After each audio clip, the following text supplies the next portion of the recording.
Bonjour et bienvenue sur Test en France. Aujourd'hui nous allons vous présenter un écran portable.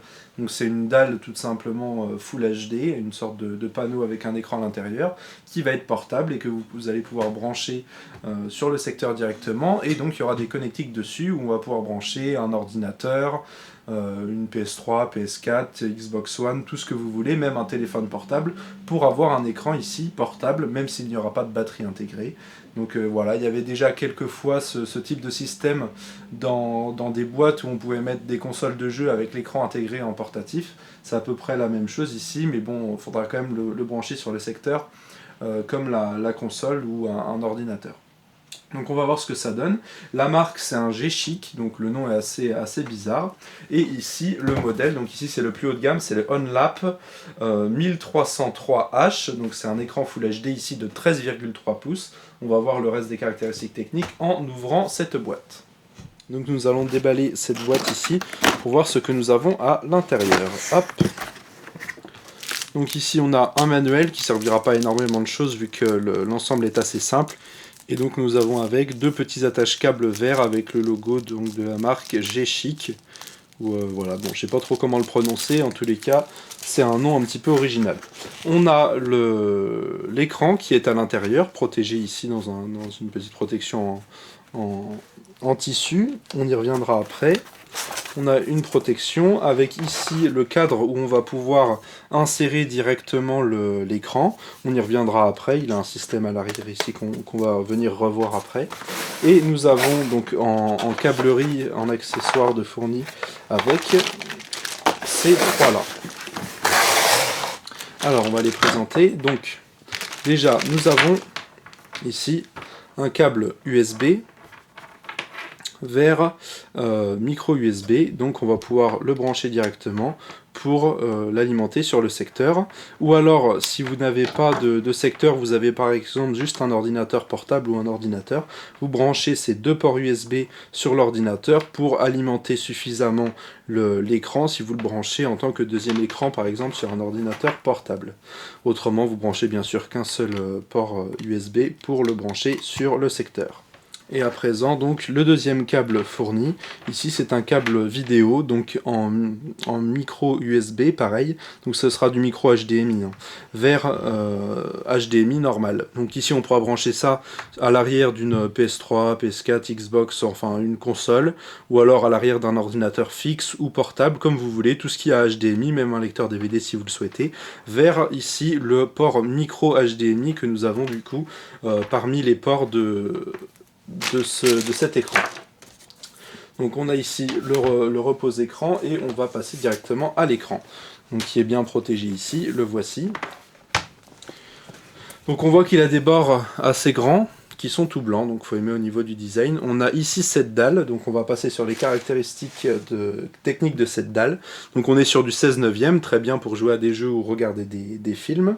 Bon, c'est souvent en 16/9 hein, les écrans. Donc c'est bien sûr un 13,3 pouces comme je l'ai dit précédemment, en Full HD, donc on sera bien en 1920 par 1080. Autrement c'est une bonne dalle qui est en IPS, du coup on aura un bon angle de vision, que ce soit en vertical ou en horizontal, on sera à 178 degrés d'angle de vue, donc même si on se met comme ça ou si on est plusieurs à regarder cet écran, il n'y aura pas de problème, on n'aura pas de défaut d'image, et l'image est assez bien. En plus on a une bonne luminosité, on est environ à 300 candela par mètre carré, donc pour un écran c'est pas mal du tout.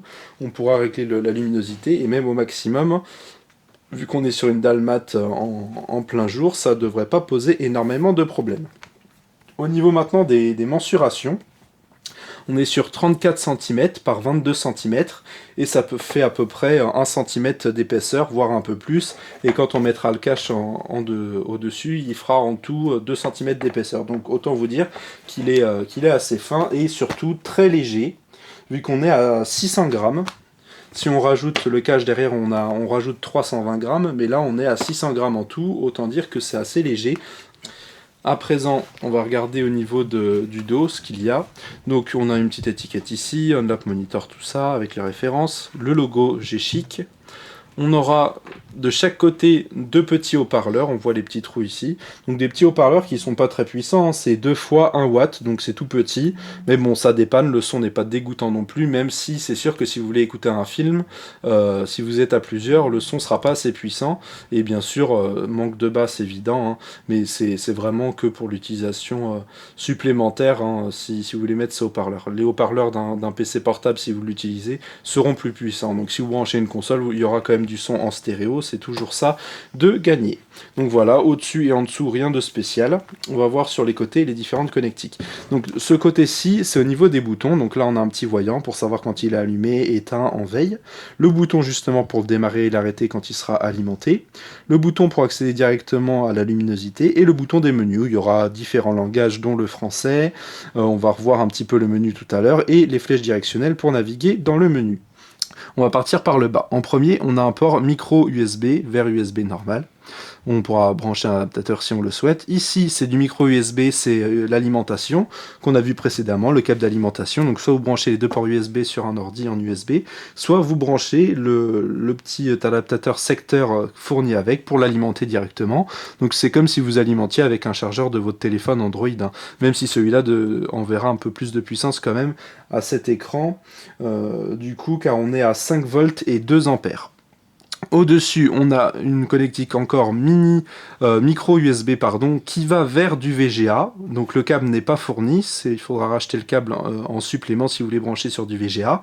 De même pour le câble ici micro USB vers DisplayPort. Donc là, pareil, il faudra acheter le câble en option.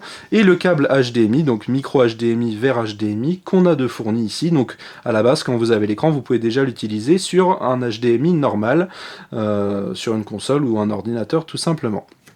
Et de plus, bien sûr, une prise casque, en jack 3,5 mm si vous voulez brancher et prendre des écouteurs. Si vous voulez regarder un bon film ou jouer avec, ce sera toujours mieux que les petits haut-parleurs qui sont prévus à cet effet. À présent, on va parler du cache, on va pouvoir mettre après l'écran dessus. Bon, on va pouvoir le présenter directement. Donc il fait 320 grammes, comme je l'ai dit. Donc voilà, ça fait 920 grammes en tout avec l'écran. Il y a les petits caches, pareil, pour les haut-parleurs et des ouvertures de chaque côté pour les boutons et les connectiques. Donc voilà, l'avantage de ça, c'est que ça tient bien en dessous et c'est aimanté un peu partout.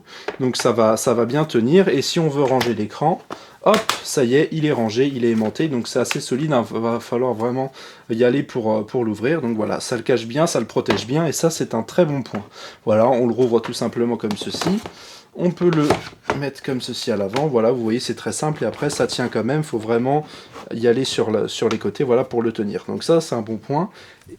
Donc à présent, on va vous montrer à l'arrière ici de ce système, il y a un pied aimanté qui est assez sympa, vous voyez, on a un système de fixation ici qui peut être tordu, avec des petits aimants un petit peu partout, et en plus des petites cales pour bien tenir au niveau des aimants. Donc ici, c'est quand il est rangé, on va pouvoir aussi le fixer comme ceci, pour le pencher ici, par exemple, et on a 3 niveaux différents, donc on va pouvoir le relever un peu plus, voire le relever complètement, comme ceci, donc ce sera pas vertical, mais presque, hein, pour que l'appareil tienne quand même bien.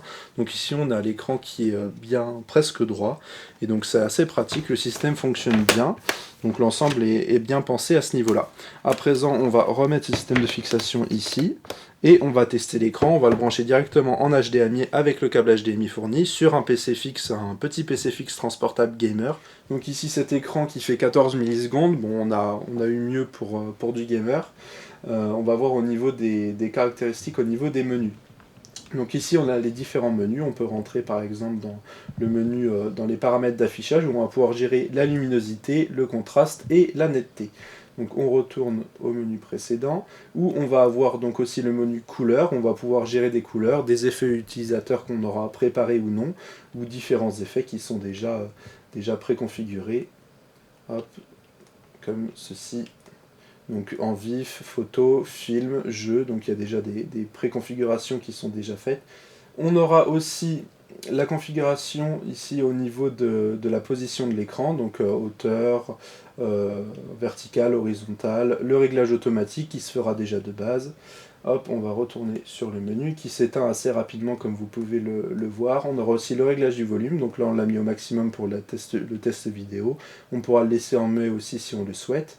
Ici on a les réglages OSD, donc on va pouvoir régler la durée, les positions pareilles, la trame, le langage, et aussi réinitialiser l'ensemble des paramètres de cet écran. Au niveau de la source, on pourra aussi gérer, soit gérer automatiquement la source, détection automatique, soit mettre déjà de base en VGA, en HDMI ou en DisplayPort pour en sélectionner qu'un seul, même si vous en avez plusieurs de brancher directement. Et pour finir, l'information, comme quoi là on est bien en HDMI, en 1080p, avec la hauteur verticale, tout ça, et la version ici du logiciel de l'écran. Donc voilà, un petit menu assez complet, assez simple à utiliser, avec les boutons, on met quelques minutes à se les approprier, mais il fonctionne assez bien. À présent, on va tester une petite vidéo, ici en Full HD, sur cet écran, avec le volume effectué au maximum. On va commencer par ce bel hippopotame.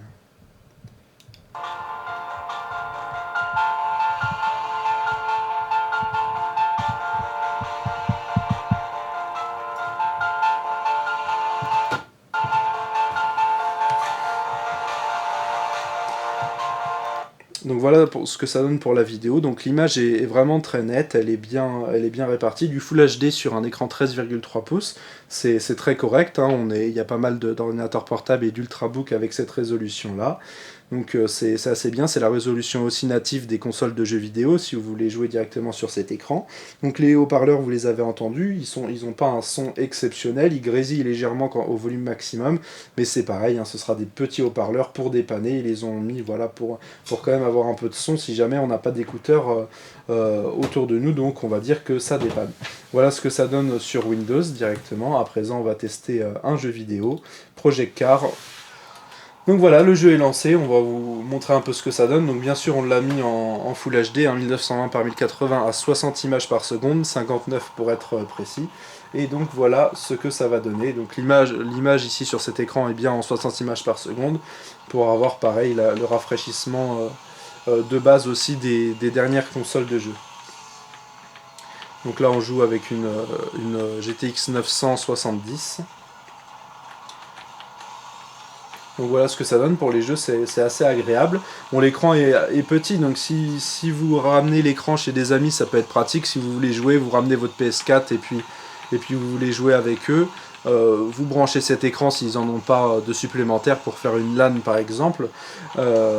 Faudra pas être trop loin de l'écran, vu que c'est vrai que 13,3 pouces c'est pas énorme non plus. Mais si vous êtes à plusieurs sur des tables, tout ça, ça peut être très pratique. Surtout qu'en plus l'écran n'est pas très gros. Bon, il a quand même des gros bords. Après, au niveau du design, voilà, il faudra aimer. Donc pour la conclusion de ce produit à 370 €.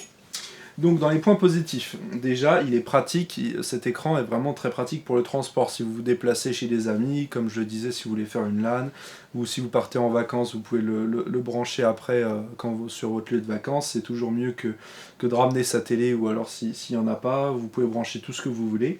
Donc au niveau de la connectique, elle est assez complète. On va pouvoir brancher VGA ou mini DisplayPort si vous avez l'adaptateur que vous rachetez en supplément en option, soit en HDMI directement avec le câble fourni. On a une belle dalle Full HD avec des belles couleurs, un beau contraste et donc une dalle IPS avec un bel angle de vue aussi. Donc cet ensemble avec ce cover est très pratique, surtout pour le transport, et vous voyez on peut le faire tenir ici directement et refermer l'ensemble. Le cover permet aussi de remettre l'écran dans l'autre sens pour le déplacer, et ça c'est très pratique. De plus, cet écran est facile à utiliser, il est plug and play, donc on a juste à le brancher, il n'y a pas de logiciel ni de pilote à installer, il fonctionne directement. L'avantage aussi c'est qu'il est compatible micro HDMI, donc si vous branchez votre téléphone qui est compatible avec un port micro HDMI vers micro HDMI du coup ici, vous aurez l'affichage de votre écran de téléphone en Full HD là-dessus si vous voulez montrer par exemple des photos à des amis, ou si vous voulez même jouer à un jeu Android et qui s'affiche directement un peu plus grand sur cet écran, ça peut être pratique. Donc voilà, pour connecter en plus ces smartphones, donc on peut aussi connecter les consoles de jeux et les ordinateurs, tout ce qui est en HDMI, les lecteurs DVD, tout ça, on peut se faire assez plaisir. Dans les points négatifs de cet écran, en premier, c'est son prix assez élevé. 370 €, pour ce prix-là, on a un ordinateur complet, dans les plus bas de gamme, on a un ordinateur complet avec un écran Full HD de cette résolution-là. Donc c'est vrai que 370 € c'est assez cher pour un écran portatif, sachant qu'il n'a même pas, comme j'en ai pas parlé, il n'a même pas de batterie intégrée. Donc si on aurait eu une batterie intégrée en plus à l'intérieur, surtout qu'à mon avis il y a la place, et il est assez léger, donc ça pourrait pas être trop grave, si on rajoute une batterie, on aurait pu se déplacer avec, mettons, en plus l'accrocher dans notre voiture directement, ou on le branche à un smartphone pour mettre la vidéo, un petit film pour les enfants quand vous partez en voyage, ça aurait pu faire cette possibilité-là en plus. Mais bon, il n'y a pas de batterie. Au niveau du design, il est assez simple et assez cheap, parce que ça reste du plastique tout simple, hein. Il n'y a pas du tout de métal, même si ça peut être en imitation métal, et on a aussi des gros bords au niveau des écrans, donc voilà, il faut aimer. Les haut-parleurs aussi, ils sont pas exceptionnels, ils les ont mis, voilà, mais bon, pour regarder un film, si vous êtes plusieurs ou s'il y a du bruit autour de vous, ça va pas être très très agréable, vous n'allez pas être très imprégné dans le film avec ces haut-parleurs-là, qui sont pas énormes, mais bon, c'est vraiment pour dépanner, on va dire.